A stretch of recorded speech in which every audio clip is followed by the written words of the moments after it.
ચલો વિદ્યાર્થી મિત્રો, લાસ્ટ લેક્ચરમાં આપણે ઉર્જાના સમીકરણ જોઈ લીધા છે. ઉર્જાનો સમીકરણનો સંબંધ પણ જોયો છે. તો એ સંબંધના ઉપયોગ ઉપરથી ઘણા બધા એમસીક્યુની જે છે પૂછાઈ શકે છે. તો હવે ત્યાંથી આપણે આગળ વધીએ વિદ્યાર્થી મિત્રો, અને આગળ આપણે હવે ઉર્જાના સમીકરણનો ઉપયોગ કરીને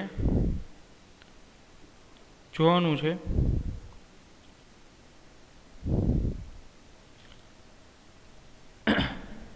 જુદી જુદી વર્ણપટની તરંગ લંબાઈઓ મેળવવાની છે, જે તમે 11th સાયન્સની અંદર કેમેસ્ટ્રીમાં અભ્યાસ કરી લીધો છે.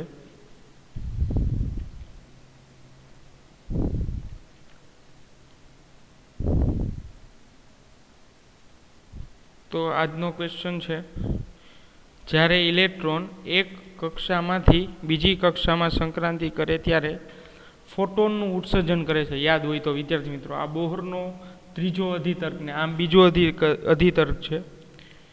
એટલે કે ઇલેક્ટ્રોન જ્યારે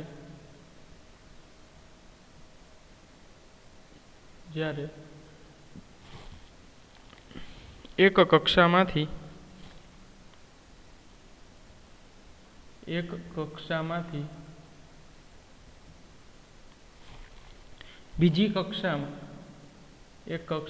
બીજી કક્ષામાં સંક્રાંતિ કરે ત્યારે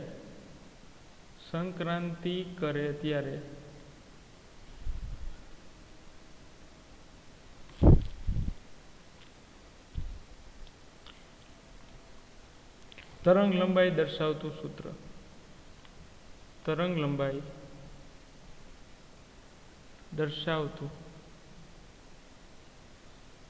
સૂત્ર. ચલો વિદ્યાર્થી મિત્રો,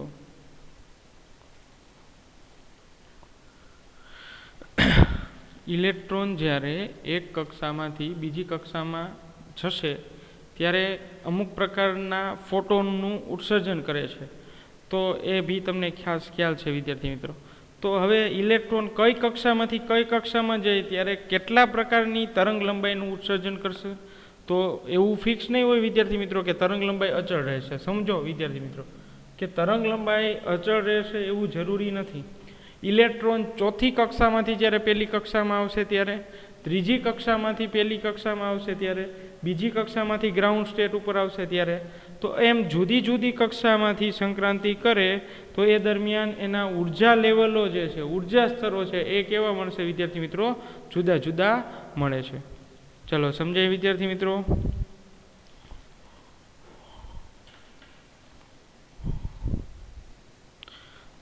તો આ સમજવા જેવું છે વિદ્યાર્થી મિત્રો કે ઇલેક્ટ્રોન છે તો આ જે છે એ ઉર્જા સ્તર થઈ ગયા, આ એનર્જી ગેપ થઈ ગયો. તમને એક જસ્ટ સમજાવી દઉં તો થોડો આઈડિયા આવે. અને આ જુદી જુદી કક્ષા થઈ ગઈ.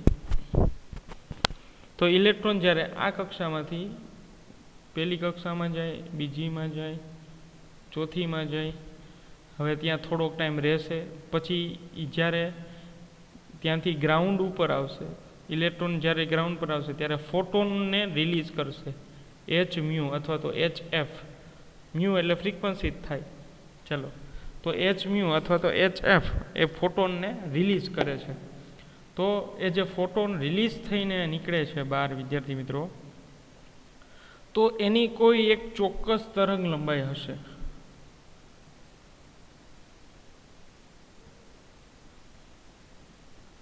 ચોક્કસ તરંગ લંબાઈ. તો એ ચોક્કસ તરંગ લંબાઈ મેળવતો એક સમીકરણ આપણે રજૂ કરવાનું છે. હવે આજે હું અત્યારે વાત કરું છું જે એક્સપેરિમેન્ટની,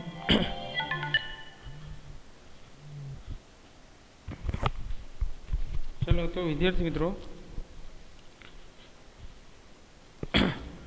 તો આ જે ચોક્કસ તરંગ લંબાઈ છે એ એક એક્સપેરિમેન્ટ છે. એ તમે જાણતા હશો, કેમેસ્ટ્રીમાં તમારે આવી ગયો છે. બામર નામના સાયન્ટિસ્ટ, એ સાયન્ટિસ્ટ નહીં બટ એક ફિઝિક્સ ટીચર છે. તો એ ફિઝિક્સ ટીચર જે છે આ એની એક શ્રેણી છે. બીજી શ્રેણી છે બીજી શ્રેણી એ બામરની શ્રેણી છે. પહેલી છે એ લાઇમન છે, પણ પહેલો એક્સપેરિમેન્ટ આણે કરેલો છે બામરે, અને એની અમુક તરંગ લંબાઈ એ દ્રશ્ય વિભાગમાં આવે છે.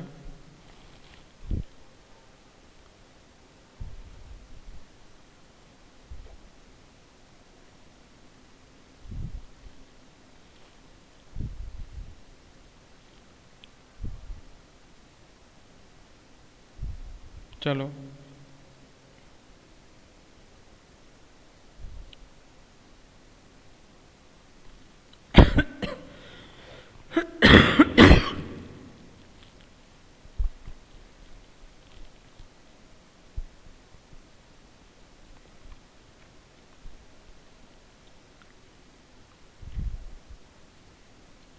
તો જે દ્રશ્ય વિભાગ એટલે એને જે બામર નામના સાયન્ટિસ્ટે જે તરંગ લંબાઈ મેળવી વિદ્યાર્થી મિત્રો, એ 6500 સમથિંગ 42 એંગસ્ટ્રોમ આજુબાજુ છે, 4542 એંગસ્ટ્રોમ આજુબાજુ છે.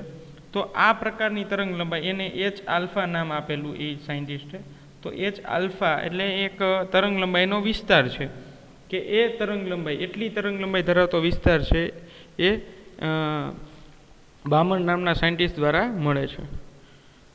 ચાલો, તો આપણે આ જ રીતે એક બધાની શ્રેણી મેળવવાની છે, અને એના માટે પહેલાં આપણે તરંગ લંબાઈનું સમીકરણ મેળવશું વિદ્યાર્થી મિત્રો, પછી શ્રેણી મેળવશું આપણે.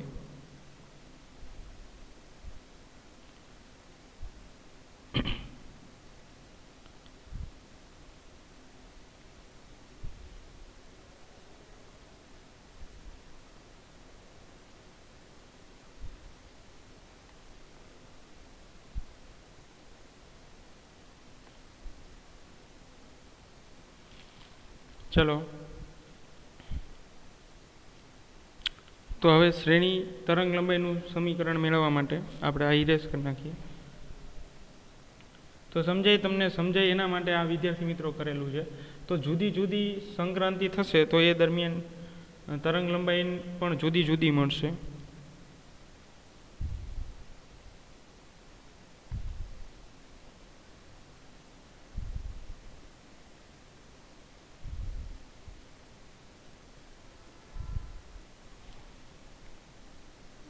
ચલો, તો બુક જે છે તમને PDF મોકલેલી છે, તો એ સાથોસાથ તમે કમ્પ્લીટ કરતા જજો. તમારી બુક પણ કમ્પ્લીટ થઈ જાય તો તમને થોડું વધારે મજા આવશે, તમને ખ્યાલ આવે કે કેટલો ક્વેશ્ચન આન્સર લખવો બોર્ડની એક્ઝામમાં. ચલો,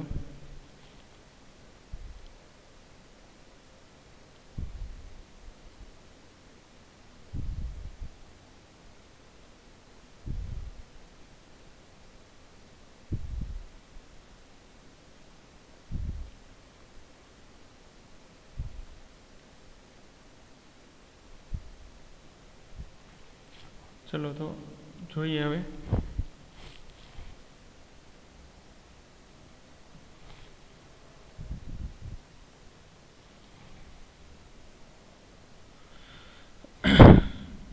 હવે nમી કક્ષામાં જ્યારે ઇલેક્ટ્રોન ગતિ કરતો હોય, બરોબર છે, ત્યારનું સમીકરણ, ઇલેક્ટ્રોન જ્યારે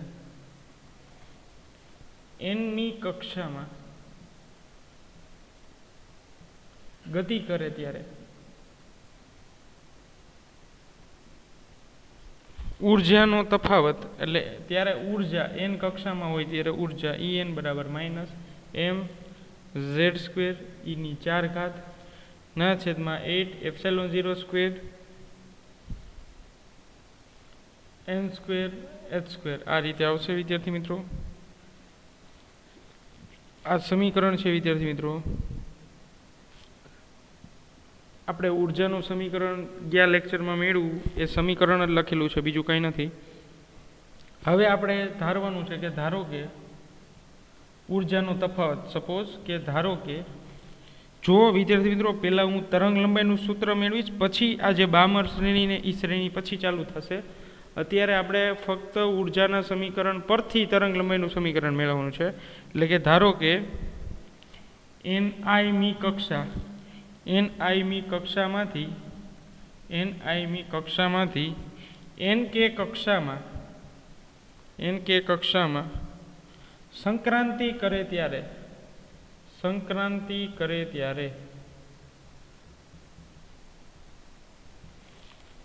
ચાલો તો એ સંક્રાંતિ કરે ત્યારનું સમીકરણ જે છે એ શું મળશે વિદ્યાર્થી મિત્રો? તો તફાવત આવશે વિદ્યાર્થી મિત્રો. શું આવશે? તફાવત આવશે. તો તફાવત એટલે આપણે એવું લેશું EI માઇનસ EK. NI કક્ષામાંથી EKમાં સંક્રાંતિ કરે છે. ચલો તો અહીંયા ખરેખર માઇનસ આવે, EK માઇનસ EI આવે. જો તમને એમ થાય સર અહીંયા ભૂલ છે, પણ ભૂલ નહીં, અહીંયા EK માઇનસ EI આવશે, પણ મેં EI માઇનસ EK લખેલું છે કારણ કે એટલે અહીંયા માઇનસ આવે તો E માઇનસ ને આ માઇનસ થઈ જશે કેન્સલ. ચલો સમજાય? એટલે હવે અહીંયા હું લખીશ me⁴ ના છેદમાં 8ε0 સ્ક્વેર h², 8ε0 સ્ક્વેર h². હવે અહીંયા હું જે છે એ મુખ્ય ક્વોન્ટમ આંકનો તફાવત લઈશ, એટલે EI અને EK નો તફાવત લેવાનો છે. તો NI નો સ્ક્વેર માઇનસ 1/NK² આ રીતે તફાવત લીધો છે. મુખ્ય ક્વોન્ટમ આંકના બે તફાવત લીધા છે. ચલો સમજાય વિદ્યાર્થી મિત્રો? એટલે અહીંયા જે છે એ આપણે NK માઇનસ EI લેવું પડશે, તફાવત છે એટલે સોરી, NK².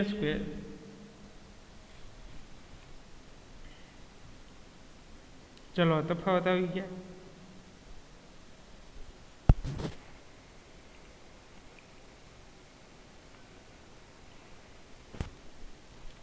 ચાલો વિદ્યાર્થી મિત્રો, હવે આ સમીકરણમાં એમ પણ લખી શકાય કે આને કહી દો આપણે ડેલ્ટા E એટલે ઉર્જાનો તફાવત.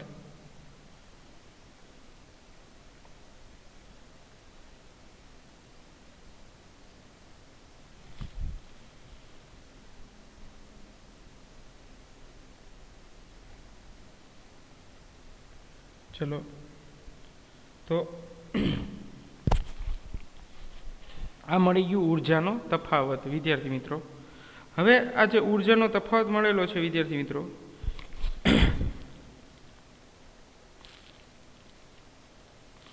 હવે જો આ યાદ રાખવાનું delta E equal to me⁴ 8ε0 square h² 1/NK² minus 1/NI².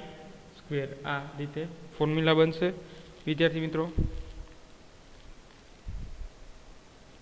હવે ડેલ્ટા E બરાબર EI માઇનસ EK અથવા તો EK માઇનસ EI બરાબર આપણે આના બરાબર ઉર્જાનો તફાવત યાદ કરો વિદ્યાર્થી મિત્રો. E બરાબર NHF આવું આપણે કીધું હતું. E બરાબર NHF બોહરનો બીજો ને ત્રીજો અધિતર્ક, બોહરનો ત્રીજો અધિતર્ક, અને આમ જો ઓલા બેની વાત કરીએ તો બીજો અધિતર્ક. તો ઉર્જાનો તફાવત ફોટોન જેટલો હશે, ઉત્સર્જાયેલા ફોટોન જેટલો હશે. ઉર્જાનો તફાવત ઉત્સર્જાયેલા ફોટોન જેટલો હશે, એટલે E બરાબર NHF જેટલો થશે. ચલો સમજાય છે વિદ્યાર્થી મિત્રો? E બરાબર NHF. હવે અહીંયા જુઓ વિદ્યાર્થી મિત્રો,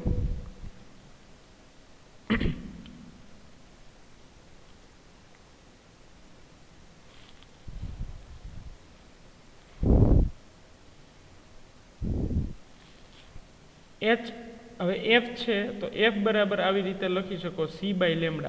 મારે કોઈ પણ રીતે તરંગ લંબાઈ મેળવવી છે તો આપણે એવા જ પ્રયત્નો કરશું કે જેમાં સૂત્રમાં આપણને તરંગ લંબાઈ મળતી જાય.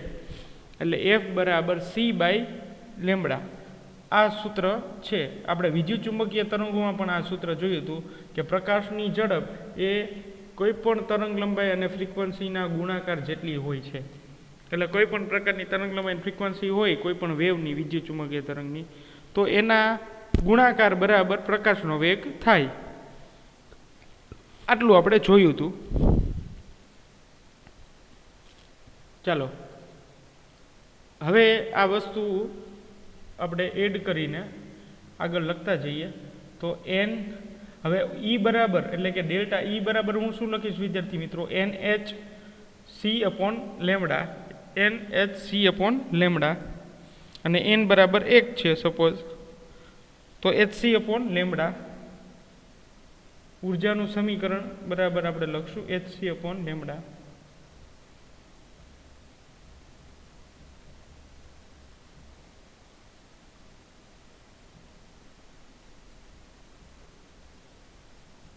ચલો HC/લેમ્ડા ઇક્વલ ટુ, એટલે ટૂંકમાં જેને ખબર નથી એના માટે E ઇક્વલ ટુ HC/લેમ્ડા. ચલો C/લેમ્ડા એટલે F બરાબર C/લેમ્ડા ઇક્વલ ટુ, હવે બાકીનું જે કન્ટિન્યુ છે એ લખવાનું રહેશે આપણે.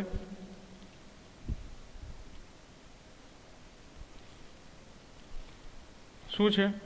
ME⁴ 8ε0 સ્ક્વેર h સ્ક્વેર આ રીતે છે. ચાલો, અને સાથે 1/nk square minus 1/ni square.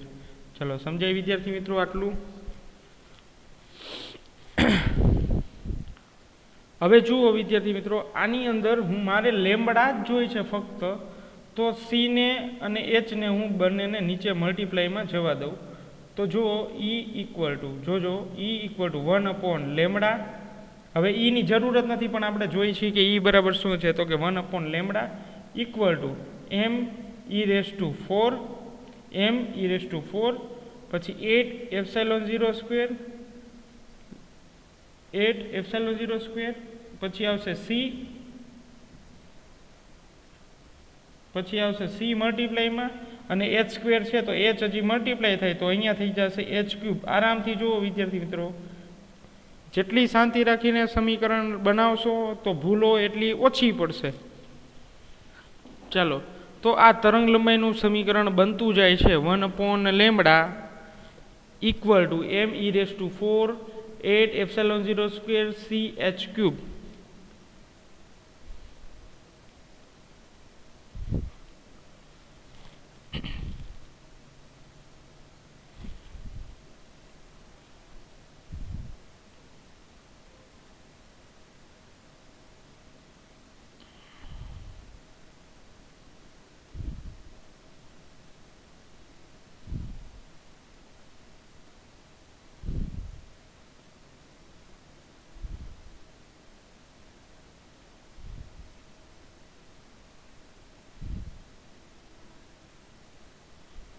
ચલો વિદ્યાર્થી મિત્રો, હવે આ જે બધા કોન્સ્ટન્ટો છે ME⁸ C અને h³ એ બધા અચળાંકો છે વિદ્યાર્થી મિત્રો.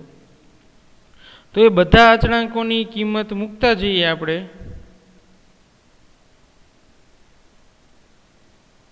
તો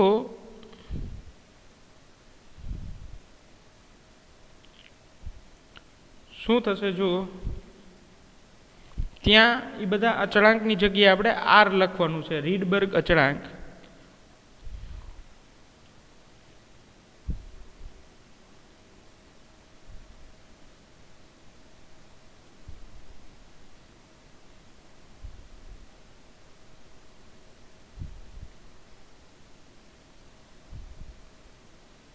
ચલો, તો આપણે ત્યાં કોન્સ્ટન્ટ R લખી નાખીએ.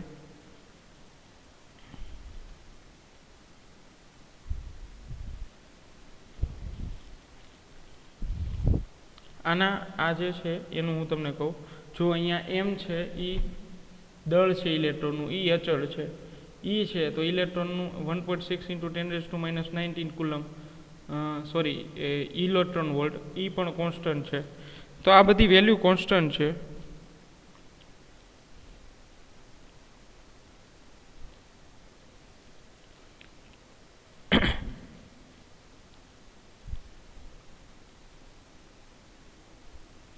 તો જો એ બધાની વેલ્યુ પછી ε0 સ્ક્વેર છે, તો એ લાસ્ટ લેક્ચરમાં તમને લખેલી છે. સી એટલે પ્રકાશનો વેગ 3 × 10⁸ મીટર/સેકન્ડ.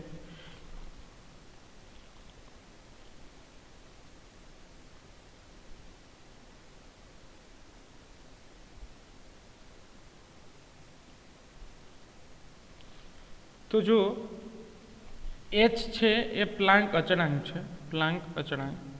તો એની વેલ્યુ પણ તમે જાણો છો 6.634 ઇન્ટુ 10⁻³ જૂલ ઇન્ટુ સેકન્ડ.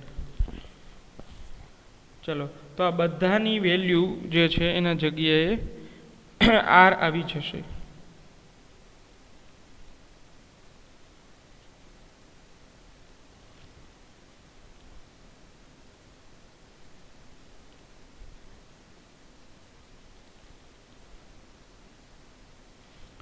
તો એ બધા બરાબર આપણે લખી નાખીએ. આર જેને કોન્સ્ટન્ટ કહીએ છીએ, રીડબર્ગ અચળાંક. તો આટલી વેલ્યુ છે અને આ તો સાથે છે જ વિદ્યાર્થી મિત્રો, એટલે 1/n², nk² અને ni², આ તફાવત છે ઉર્જાનો. ચલો, તો આના ઇક્વલ ટુ આપણે લખી નાખવાનું છે આર, અને આરનો જે વેલ્યુ છે એને આપણે શું કહીએ છીએ? આરને રીડબર્ગ અચળાંક. આરને આપણે કહીએ છીએ રીડબર્ગ અચળાંક.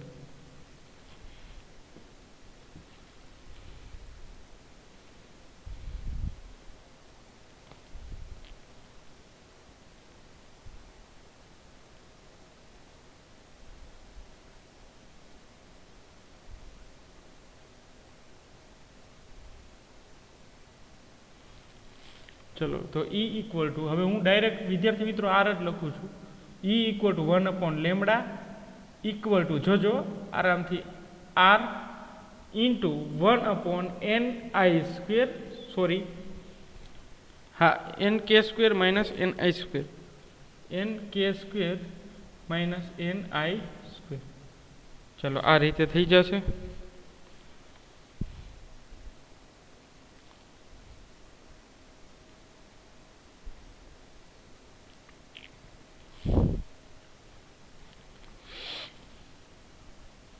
ચલો, તો E equal to 1/λ equal to, આરની વેલ્યુ છે, આર છે એ અચળાંક છે વિદ્યાર્થી મિત્રો, તો આરની વેલ્યુ છે 1.09 ઇન્ટુ 10⁻⁷ મીટર ઇનવર્સ. આ આરની વેલ્યુ છે, અને ઇન્ટુ આવશે 1/nk² માઇનસ 1/ni².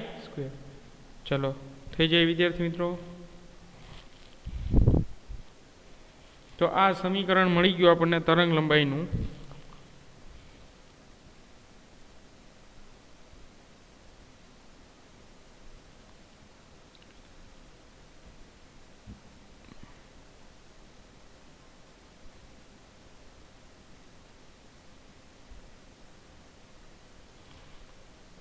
એટલે લેમડા ઇક્વલ ટુ, જો જોતું હોય તો આપણને 1/r એ ફોર્મમાં મળશે, અને આ જે છે એ ઉપર વહી જશે, એટલે ક્રોસ મલ્ટીપ્લાય કરીને.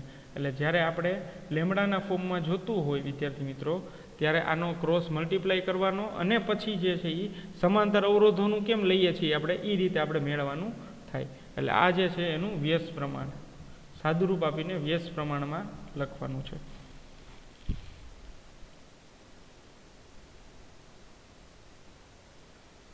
ચલો, સમજાય વિદ્યાર્થી મિત્રો?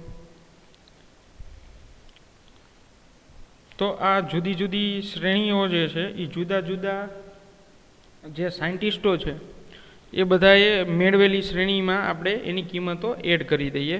તો કુલ 5 પ્રકારની શ્રેણી છે. વર્ણપટ છે એ 5 પ્રકારના છે, શ્રેણી વર્ણપટ. તો એ પાંચેયના આપણે જે છે એ નામ લખીએ.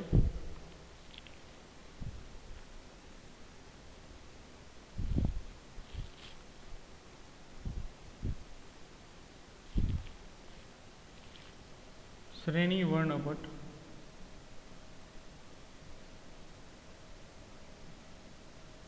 તો એ બધા સૂત્રો જે છે એ યાદ રાખવા પડશે વિદ્યાર્થી મિત્રો, કયા સાયન્ટિસ્ટની કઈ શ્રેણી છે.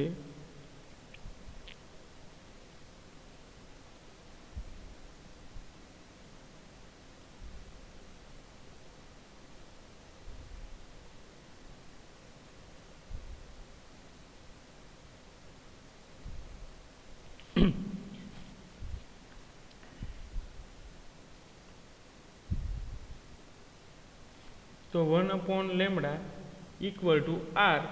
પહેલી શ્રેણીની હું વાત કરું છું. તો પહેલી શ્રેણી છે લાયમન શ્રેણી વિદ્યાર્થી મિત્રો, યાદ રાખજો. 1/1² માઇનસ 1/n². તો તો પહેલી કક્ષામાંથી કઈ કક્ષામાં સંક્રાંતિ કરે તો અહીંયા એ કક્ષા લખવાની છે કે બીજી કક્ષામાં, ત્રીજી કક્ષામાં, ચોથી. તો અહીંયા n બરાબર થઈ જશે 2, 3, 4 અપ ટુ એવી રીતે. તો આ પહેલી શ્રેણી છે એ છે લાયમન શ્રેણી. લાયમન શ્રેણી વિદ્યાર્થી મિત્રો યાદ રાખજો સૂત્રો. લાયમન શ્રેણીનું અહીંયા n એક સ્ક્વેર આવશે. એની જગ્યાએ n બરાબર 1 લેવાના છે. પહેલી કક્ષામાંથી લેવાનું છે.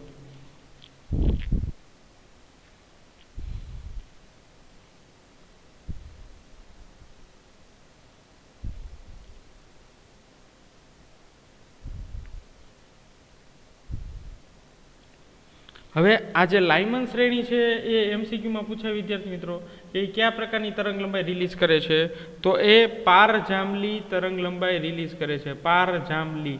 પારજાંબલી મીન્સ અલ્ટ્રાવાયોલેટ યુવી. પારજાંબલી એટલે કે અલ્ટ્રાવાયોલેટ તરંગ લંબાઈનું ઉત્સર્જન કરે છે.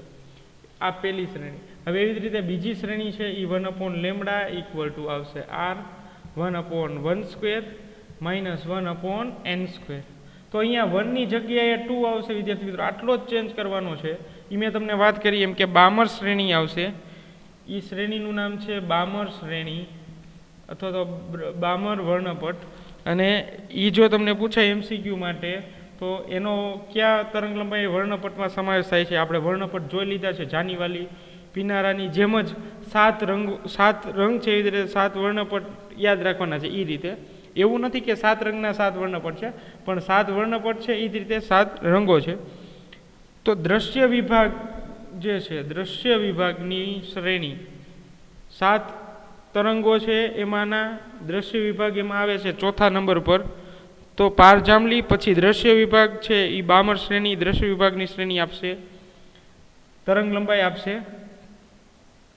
ચલો તો 1/λ ઇક્વલ ટુ આ જ સૂત્ર બધું બેઠું લખવાનું છે. આ જ નંબર ચેન્જ થશે. જો આ જ ચેન્જ થશે 2 પછી આ ત્રીજી શ્રેણીમાંથી એટલે 3² માઇનસ n². તો અહીંયા n બરાબર વિદ્યાર્થી મિત્રો લેવાના છે 3, 4, 5. અહીંયા n બરાબર લેવાના છે 4 થી 5, 6 એવી રીતે આ n માં અને આ n માં કિંમત મૂકતી જવાની છે. ચાલો તો અહીંયા બામર શ્રેણી પછી આવશે ત્રીજી શ્રેણી છે એ છે પાશ્ચન. તો પાશ્ચન શ્રેણી છે વિદ્યાર્થી મિત્રો એ એમસીક્યુ માટે ખાસ યાદ રાખો કે એ કયા વર્ણપટમાં આવે છે તો કે પારરક્ત વર્ણપટની અંદર આવે છે. પારરક્ત એટલે કે ઇન્ફ્રારેડ થશે IR અથવા તો પારરક્ત તમે લખી શકો. ચાલો હવે ત્યારબાદ વિદ્યાર્થી મિત્રો જોઈએ તો ચોથી શ્રેણી એ આવશે બેકેટ. બેકેટ શ્રેણી. બેકેટ શ્રેણી જે છે એની લખી formula 1/λ equal to r 1/4² minus 1/n². આ રીતે. તો આ શ્રેણી છે એ પણ પારરક્તમાં આવે છે અને આ શ્રેણીનું નામ છે બેકેટ શ્રેણી. બેકેટ શ્રેણી. હવે ત્યારબાદ લાસ્ટ એ છે ફંડ શ્રેણી. ફંડ શ્રેણી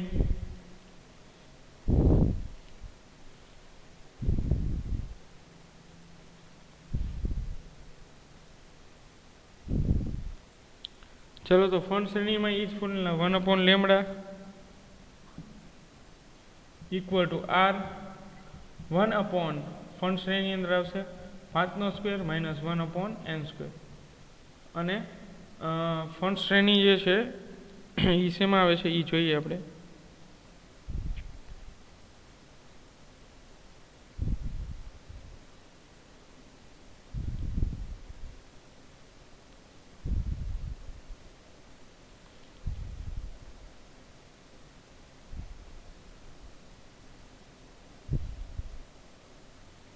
તો જો પારરક્ત અને ફંડ એ પણ પારરક્તમાં જ આવશે.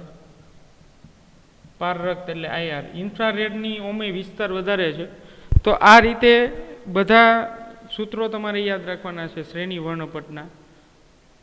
તો હવે વિદ્યાર્થી મિત્રો આપણે નેક્સ્ટ લેક્ચરની અંદર બોહરના મોડેલની મર્યાદા સફળતા મર્યાદા ઉર્જા અને કોણીય વેગમાનનું ક્વોન્ટમીકરણ સમજાવો અને દી બ્રોગલીની સમજૂતી એ કરાવવાનું હું નથી, કારણ કે એ આપણે ઓલરેડી બોહરનો જે અધિતર્ક હતો એમાં જ આપણે જોઈ લીધું છે, એટલે એ હું નહીં કરાવું.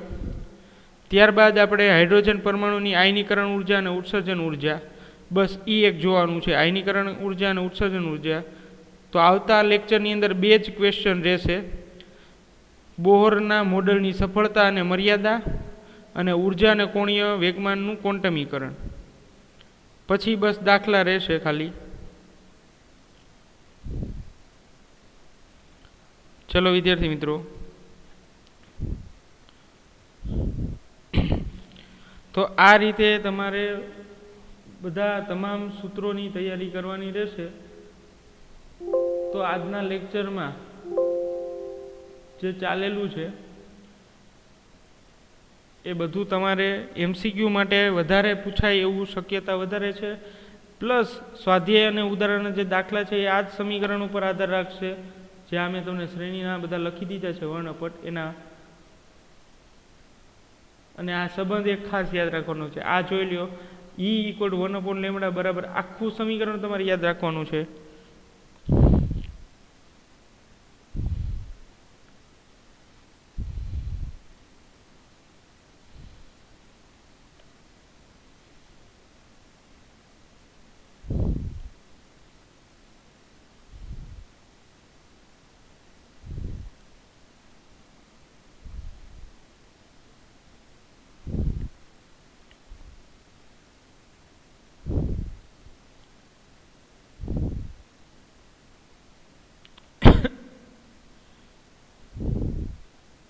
ચલો વિદ્યાર્થી મિત્રો, થોડી વધારે તૈયારી રાખજો. આ ચેપ્ટર આપણે એટલે લીધું છે કે 3 માર્કની થિયરી આમાંથી પૂછાય છે અને લગભગ 5 જ મોટી થિયરી છે 3 માર્કની. તો 5 થિયરીમાંથી 1 થિયરી આવવાની શક્યતા પોસિબિલિટી બહુ વધારે છે, પ્લસ દાખલા પણ પૂછાઈ શકે એની પણ શક્યતા વધારે છે.